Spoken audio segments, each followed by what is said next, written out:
আজকের ভিডিওতে আমি আপনাদের এইরকম একটি পানি হিটার বানিয়ে দেখাবো। আর এটা এত পরিমাণে হিট হয় আপনারা খুব সহজেই চা বানিয়ে খেতে পারবেন। এর জন্য আপনাদের প্রয়োজন হবে এইরকম দুইটি ব্লেড,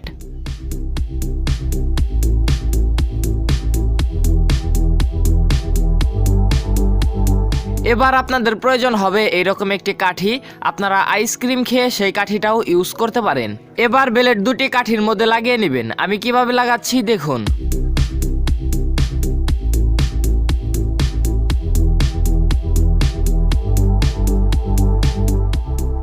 ঠিক এইভাবে দুইটা ব্লেড লাগিয়ে নেবেন।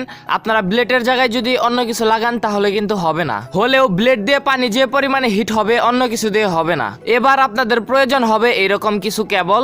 কেবলের জায়গায় আপনারা এসি কর্ড ব্যবহার করতে পারেন। কেবলের দুইটি মাথা এইভাবে ঝুলিয়ে নেবেন। এবার কেবলের দুইটি মাথা দুইটি ব্লেডের মধ্যে লাগিয়ে নিতে হবে। আসুন দেখিয়ে দেই কিভাবে লাগিয়ে নেবেন। ফার্স্টে ব্লেডের এই দিকটা দিয়ে দুইটা প্যাচ দিয়ে দিবেন।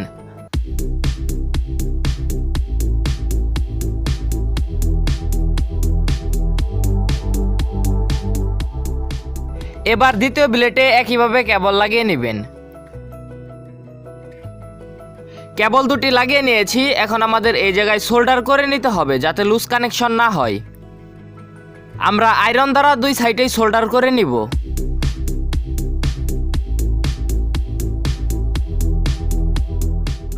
এবার তারের অপর পাশে আমরা একটি সকেট লাগিয়ে নিব। যারা এসি কর্ড ব্যবহার করবেন তাদের সকেট প্রয়োজন হবে না।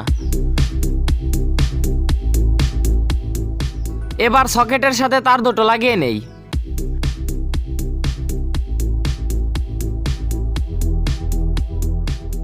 সকেটের সাথে তার লাগানো হয়ে গেছে। এখন শুধু আমাদের সকেটটি ফিটিং করে নিতে হবে।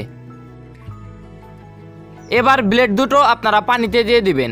আর অবশ্যই আপনারা কাচের গ্লাস অথবা প্লাস্টিকের গ্লাসে পানি নিয়ে নেবেন। ভুলেও এমন কোনো গ্লাস ব্যবহার করবেন না যেটায় সরাসরি বিদ্যুৎ চলে যায়। এবার সকেটটি আপনারা বিদ্যুতের সাথে সংযোগ করে নেবেন। আমরা বিদ্যুতের সাথে সংযোগ করে নিয়েছি। আর আপনারা অবশ্যই একটি বিষয় মাথায় রাখবেন, সকেট বিদ্যুতের সাথে সংযোগ দেওয়ার সময় আপনারা পানির গ্লাসটি একটু দূরে রেখে নেবেন যাতে ফসকে এসে আপনার শরীরে ব্লেডটি না লাগে। এবং এই বিষয়টিও মাথায় রাখবেন, যখন আপনি সকেটটি বিদ্যুতের সাথে দিয়েছেন তখন পুরো পানিটি কিন্তু আপনাদের বিদ্যুতে রূপান্তর হয়ে গেছে।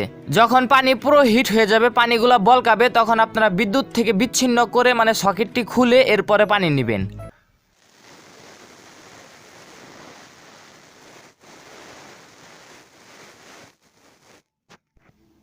দেখুন পানিগুলো সম্পূর্ণ হিট হয়ে গেছে। আর এই পানিগুলো লাল হয়ে যাওয়ার কারণ হচ্ছে আমি আর্সেনিক পানি ব্যবহার করেছি।